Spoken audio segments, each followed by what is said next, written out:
I've got so many thoughts. I don't know where to begin or end. I'll start with this: is the stat sheet doesn't tell the story about this team. I've had a lot of good teams: talent, toughness, skill. This team had a combination of everything. But what makes this team special is their commitment to one another and the sacrifices that they were all willing to make. We've got 3 or 4 guys that could have shut down this year with very serious injuries that were contemplating redshirting. We've had some guys that, as transfers, committed before other guys, and during the recruiting process, their roles changed. And then we've got Brandon Whitney, who's been with us for 5 years, and for 4 consecutive seasons shot over 50% from the floor and averaged 10 points a game. So he was on pace to be one of few, if anyone, ever had averaged double figures for 4 consecutive years. For him to give up shots and scoring for the better of the program, the team, set the tone. And I said it on the radio earlier that we've had some talent, since 2020, but we didn't have the same toughness we had in 18, 19, those 2 years back to back. And, just when we think we're done with our recruiting, a conversation begins with Joe Pridgeon. And some of the things that he talked about and said that he was looking for and that motivated him gave us a thought that he might be what we actually need more than some of the other things we mentioned. And so we Zoomed and had a conversation with him, and we're fortunate to get him to join us. And over about a month and a half, we realized we hit a home run. And what I mean by that is leadership comes in a lot of ways, and our 2 leaders are sitting next to me. Brandon Whitney's the silent assassin that he's where he needs to be. He does the things that are asked of him. He has an understanding of how this program operates on the day-to-day basis. He's at practice every day. He plays in every game, injured or not. Roles have changed in the middle of the season. Shows up every day. And, we've had some guys committed like that, but not to his extent. And then the toughness, I thought Joe brought that edge that we needed. And there's a lot of confidence in our locker room because he helped establish that. And so between the 2 of these guys, we've got a group of individuals that are very committed to winning. And they don't care who the leading scorer is each night. And for the first time in a long time, we have games and no one's tweeting their stats or looking at stat sheets or concerned about how many points they scored. All they care is that we have more points than our opponent. And I knew that going into this tournament, and that's why I was so confident that we could win. I knew it wouldn't be easy because Northern Colorado is very talented, and so are some of the other teams in the tournament. But I knew that we would handle adversity because no team's seen more adversity than this team this year. So I'll leave it at that. But this is one of my proudest moments as a coach. Joe and Brandon, you guys are playing your 3rd game in 4 days. That lead gets all the way down to 1 in the last 3-4 minutes. Can you speak to the mental and physical toughness it took in those last minutes to close this game out? Me first? All right. Yeah, I mean, league is down to 1. We know Northern Colorado is a very talented team. Obviously we split the regular season championship with those guys. We knew what they're capable of, but, we also knew where we come from. Like Coach was saying, all the adversity we've been through, everything we've been through since the summer, how we came together, that's what we leaned on. We kind of just looked each other in the eyes and we were, asking each other what we wanted, and then the rest is what it is. I mean, just to piggyback off of what Joe said, Joe basically said everything. Just coming together, trusting each other on the offense and defensive end, and we knew that they were going to go on runs. And like I said, we just had to come together. Yeah. Travis, just to be able to manage this and have 3 guards, get on the all-tournament team, but also maybe have Joe be one of the MVPs of this specific game too, probably speaks to the depth that you're talking about, the unselfishness you're talking about. So just tell me about that one. Well, you think about it, Austin Patterson was a starter in this conference and had games of 29, 30 points.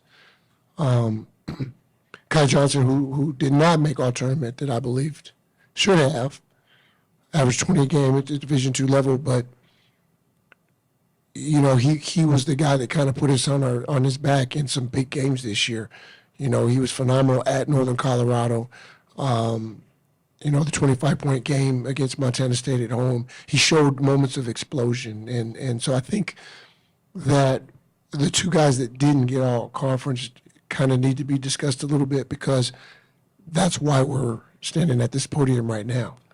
Is yes, that these two guys and the other two did get votes, but there were games when these guys weren't at their best and the others were.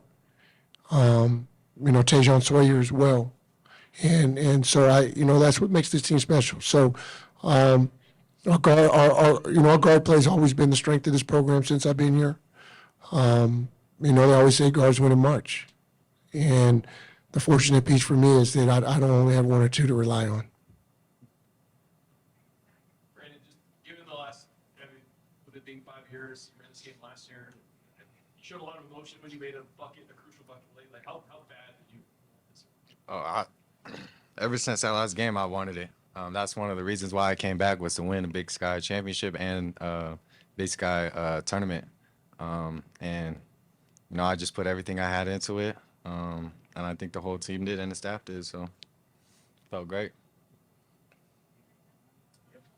Travis, I want to ask kind of like a bigger picture question as it relates to the NCAA tournament. It's been a long time coming for the Big Sky, and now that you're going back, I wonder if you have a thought just on maybe why that is and what it takes to win in that tournament as a mid-major.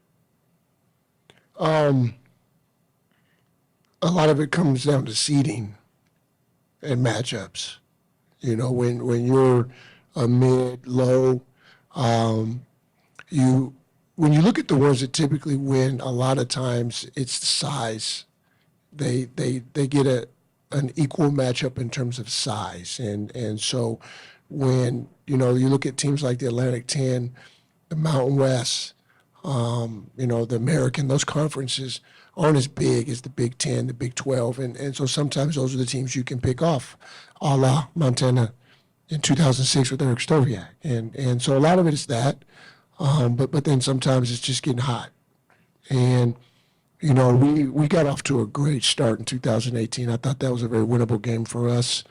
Your best player can't, your most explosive player can't get in foul trouble with 10 minutes to go in a half. And a lot happened in that game. We were up 10-0.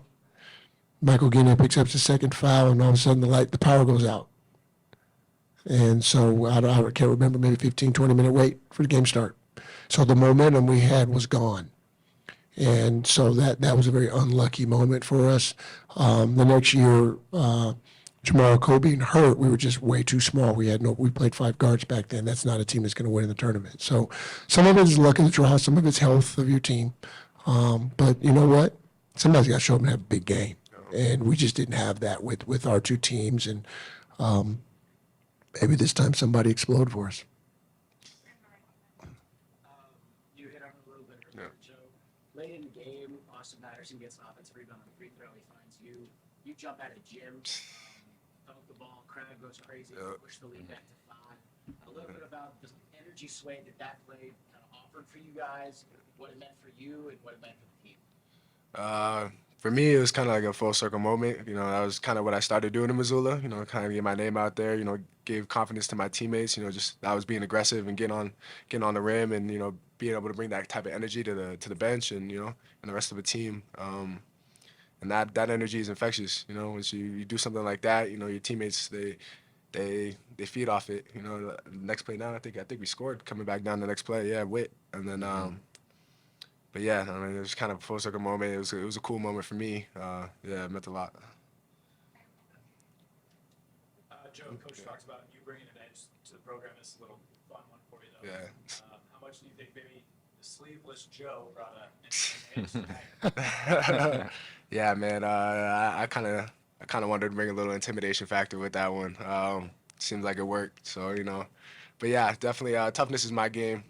Mental toughness, physical toughness. Just being able to weather storms and keep going forward. That's what I'm about. So glad I can help bring it to the team and have those guys feed off it. So Joe, when they're Yeah. getting single coverage in the first half, how excited were you? And then for Brandon, how excited are you as the point guard when they're not double teaming Joe? yeah, man, I was just telling Coach Trav, it's about time I got a one-on-one matchup. You know, I've been seeing doubles all year. You know, it kind of forced me to expand my game. You know, become a better passer. You know, so I'm grateful for that. But you know, being able to get the one-on-one matchup, that's where I live. You know, I was able to take advantage. You know, make Witt's job easier. Like he just said, it makes our job a lot easier with the. There's him playing one-on-one down there, and we know the way he could score down there. So Yeah. I'm just kidding. Coach, you win it back-to-back, 18-19, and then how does this one feel compared to that, given a little bit of time? You know, I try to avoid comparing teams and players because I want to be completely respectful for the ones that I've coached in the past. But I'm going to say that this is my proudest moment as a coach, as a head coach, because of what this team has been through. And, you know, I can't speak to everything that this team has been through, but the team knows. And I've never been around a basketball team that has had as much adversity as we have had. And to see these guys come together and support one another through it has been huge. And, you know, it wasn't until the second half of conference that we even knew who we were as a team. And we came together at the right time. You know, I don't think we were playing very good basketball, but we were winning games because we were tough and we wanted to win. We were trying to win, but we didn't know how, and we had to learn. And, you know, usually you need some luck to win championships, and this has been a very unlucky team. And usually you don't win. You don't even have winning seasons going through some of the things that we've gone through. And there's 3 or 4 guys in our program that very easily could have sat this year out and didn't. And so this is my proudest moment as a coach. Our staff worked completely hard to pull this thing together. I won't say hold it together because these guys wanted to be together, but we had to pull it together. So of all my years in championships and experience, I'm going to enjoy this trip to the tournament with these guys as much as any that I've ever had. Thanks. Thank you.